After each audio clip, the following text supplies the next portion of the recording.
Hello guys, कैसे हो आप लोग। उम्मीद करती होंगी कि आप लोग ठीक हो गए, लेकिन मैं तो ठीक नहीं हूँ। जो मुझे बताना आप लोग, क्या बेटी का होना रियल में पाप है? जो आजकल मतलब माहौल ऐसा बना हुआ है ना, माहौल क्या मतलब आजकल नहीं, ये हमेशा से बना हुआ है कि हाँ इसकी लड़की हो गई। वो इसलिए बना हुआ है कि लड़की एक जिम्मेदारी है, हम उसको महफूज कैसे रखेंगे। जो हमारे आसपास राक्षस हैवानियत से भरे लोग होते हैं ना, इसलिए लड़कियों का पैदा होना दुख माना जाता है। वरना क्यों लड़कियों को पूजा जाता? क्यों पूजा जाता? हम मतलब जो नीच, जो जिनकी आंखों में हवस जिनको होते हैं ना, उनसे हम कैसे बचाएंगे लड़कियों को?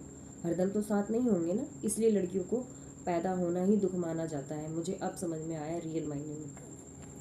तो मेरा मुद्दा ये है कि जो आजकल रेप बढ़ रहे हैं, जो जो अभी कोलकाता में रेप हुआ है, लोग बोलते हैं कि उसने छोटे कपड़े पहने होंगे, वो अच्छी लड़की नहीं होगी, वो रात में घूम रही होगी, वो लड़कों के साथ घूम रही होगी। बहुत से लोग एक्सक्यूज़ देते हैं, मतलब जिसका भी रेप होता है, जो लड़कियों के बारे में बोलते हैं कि अरे इनने तो छोटा कपड़ा पहना इसलिए लड़की ने छेड़ दिया, अरे ये तो गलत थी उनने छेड़ दिया। तो जो डॉक्टर थी क्या वो भी गलत थी? वो तो गलत नहीं होगी ना, वो तो अपनी ड्यूटी करके थोड़ा सा रेस्ट ही तो करने आई थी। लेकिन उसे नहीं पता था कि वो रेस्ट करने आएगी तो वो अपनी आंखें ही नहीं खोल पाएगी। उसे नहीं पता था ना, अगर उसे पता होता तो वो बेचारी रेस्ट ही ना करती ना। वो तो पूरे कपड़े पहनी थी, फिर कैसे उसके साथ ऐसा हो गया? नहीं समझ। तो कैसे हो गया मुझे नहीं समझ में आ रहा। लोग, वो तो मतलब आजकल तो जो डायपर पहना होता है वो तो बच्चा छोटा ही होता है ना, वो तो बुर्खा नहीं पहन लेगा, उसके साथ कैसी गलत हो जाता है? वो वो बच्चा क्या अभी जो दुनिया में आया ही है, वो डायपर पहना है, उसके साथ गलत हो जाता है। रोड पे चल रहे होते लड़के कमेंट्स पास करते हैं। ये कब तक होगा मुझे नहीं समझ में आ रहा। एक निर्भया कांड हुआ था, उसके माँ बाप ने इतना स्ट्रगल करा तब जाके उसको फांसी मिली लॉकडाउन के टाइम पे। हमारा संविधान पता नहीं कैसा है, जो फांसी का मतलब है ना, फांसी की सज़ा को लागू ही नहीं कर रखा है। मुझे नहीं समझ में आता। मेरे हिसाब से तो ये अधिकार ना लड़की के घर वालों को होना चाहिए, मतलब जनता के ऊपर छोड़ देना चाहिए कि जो आरोपी हो ना उसको सीधे मार डालो, सीधे, कोई एक्सक्यूज़ ही ना पूछो। पता नहीं क्यों सब कुछ जानते हुए भी, सब कुछ पता होते हुए भी, पता नहीं क्यों ऐसा क्यों। हर बरी ये होता है, हर बरी, एक बरी की बात नहीं होती, हर बरी होता है। कोई दहेज से मर रहा है, किसी को दहेज नहीं मिल रहा तो उसको जला डाल रहे हैं। तो कोई एक तरफा प्यार के लिए मार डाल रहा है, गला दबा दे रहा है, जला दे रहा है, रोड पे एसिड फेंक दे रहा है। अगर प्यार से मतलब एक तरफा प्यार हो, लड़की मना कर देती है तो उसके ऊपर एसिड फेंकवा दिया जाता है, अपहरण कर लिया जाता है, गला रेत दिया जाता है। उस डॉक्टर के साथ तो इतनी दरिंदगी हो गई कि मतलब क्या ही बोलूँ, इतनी दरिंदगी की, मतलब कुछ बोल नहीं सकती मैं ये सोच रही हूँ कितनी लड़ी होगी अपने आप को बचाने के लिए, जो उसकी आंखें फोड़ दी, उसका चश्मा मतलब तोड़ दिया, उसकी पूरे जो क्या हड, गला दबा दिया, गले पे निशान, जो उसकी पूरी टांगें चीर दी, उसके साथ बदसलूकी की, कितना उसने सहा होगा ना। मैं तो ये सोच सोच के दंग रह रही हूँ। मतलब लड़कियों को फिर कैसे कैसे फिर हम बोलते क्यों हैं बेटी बचाओ बेटी पढ़ाओ? बेटी पढ़ा रहे हैं हर कोई, तो तब भी वो सेफ़ नहीं है। मेरे हिसाब से तो सबसे ज़्यादा बेटों को पढ़ाने की ज़रूरत है, उसको अच्छे संस्कार देने की ज़रूरत है। ऐसा नहीं कि लड़के मतलब जो होते हैं वो अपनी बहन को ही बहन माने, दूसरे की बहन को बहन क्यों नहीं मानता? चाहे मेरा भाई हो चाहे किसी का भाई हो, अगर मुझे मेरा भाई बहन मान रहा है तो दूसरों को भी बहन माने ना, उसे भी उस नज़रिए से देखे जिस नज़रिए से वो मुझे देखता है। अगर ऐसा हो ना तो कभी कुछ ना हो, लेकिन ये नहीं होता। अपनी बहन बहन, दूसरे की बहन माल होती है, चाहे बाप हो चाहे भाई हो चाहे कोई भी हो। मैं लड़कों की बात कर रही हूँ। अपनी बहन को बहन मानो, अपनी बेटी को बेटी मान रहे हो ना, वैसे ही दूसरे की बेटी को बेटी मानो, बहन को बहन मानो, तो ज़्यादा अच्छा होगा। थोड़ी समझ जाओ बातों को। तो मेरे हिसाब से तो लड़कियों को इतना मजबूत बनाओ कि कोई देखे ना तो उसको देखने में ही डर लग जाए। चंडी का रूप धारण कर लो, सबक सिखाओ ऐसे इंसानों को कि छूने के, ऐसा बनाओ लड़कियों को, इतना मजबूत बनाओ, इतना सशक्त बनाओ लड़कियों को कि कोई उंगली ना उठा पाए, कोई निगाह ना उठा पाए। नाजुक मत बनाओ लड़कियों को कि कोई भी आए और हमें छू के, चीर के, नोच के चला जाए, ऐसा बिल्कुल मत बनाओ। चंडी बनाओ उन्हें, काली बनाओ। ये बातों का नहीं, ये प्रैक्टिकल ही सोचो।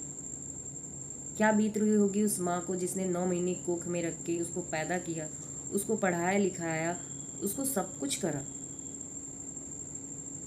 उसकी जगह मैं रख के देख रही हूँ ना, तो वो मुझे दर्द पता चल रहा है। मुझे नहीं भरोसा है किसी पे नहीं भरोसा है, ना बाप पे, ना भाई पे, किसी पे भरोसा नहीं है।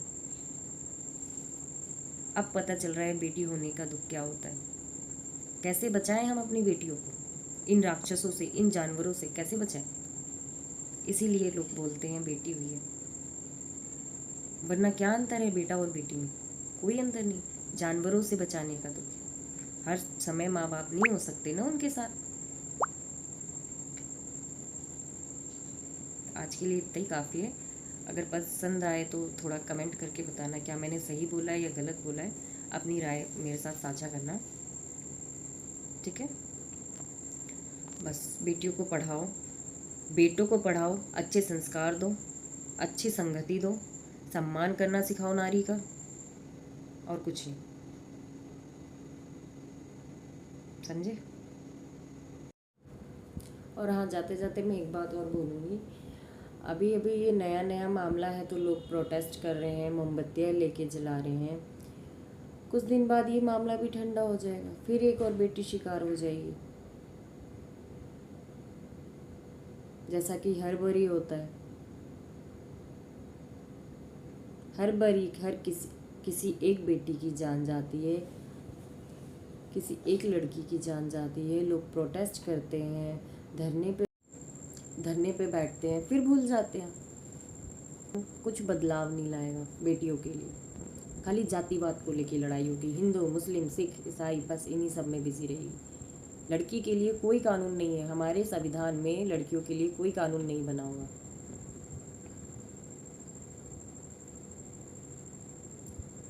और अभी सारे नेता चुप है, राजनीति मुद्दा बना लेते हैं। किसी मतलब कुछ समाधान निकालने की जगह कुछ भी नहीं होगा, कोई समाधान नहीं निकलेगा, फिर एक बेटी शिकार हुई। चलो देखते हैं आगे क्या होता है। हर पल डर में रहती हूँ मैं, क्या मेरी बेटी सुरक्षित है?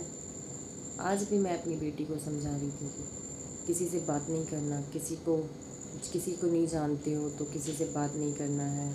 मतलब जो एक माँ बाप समझाते हैं वही समझा रही थी मैं। कब तक हम घर में बेटी को बिठाएं? उसे पढ़ने लिखने ना दे, उड़ने ना दे।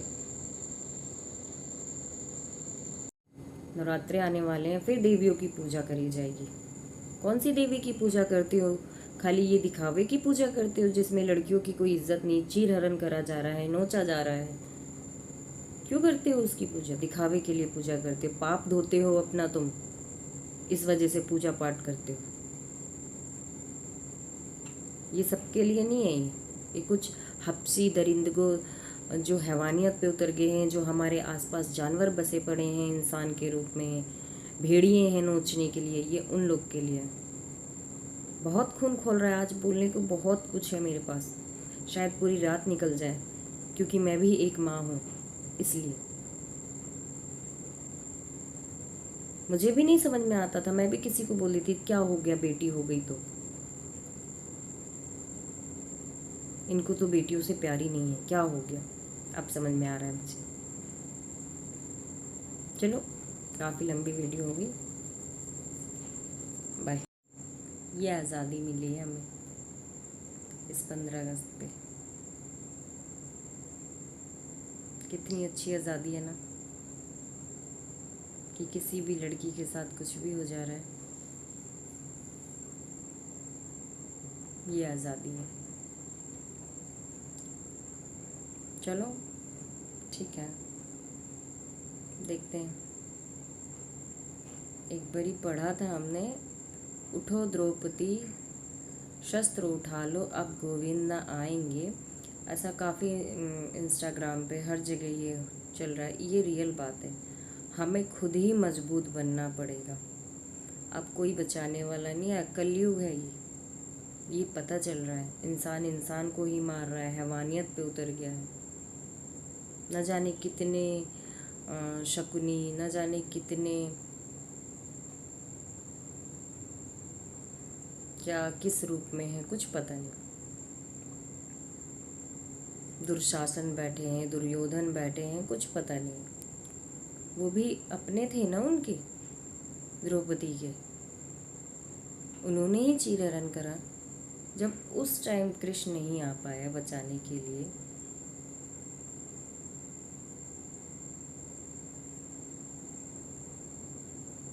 सॉरी उस टाइम आया था उसकी लाज बचाने के लिए, लाज ही बचाई, भरी सभा में तो उसकी इज्जत उतार दी ना। लेकिन इस टाइम कोई बचाने वाला नहीं आएगा, अपनी रक्षा खुद ही करनी पड़ेगी। हमें अच्छी तालीम देनी होगी अपने बच्चों की। हमें लड़कों को सिखाना पड़ेगा इज्जत करना एक नारी की। कुछ दिन बाद अब वो क्या बोलते हैं उसे, नवरात्रे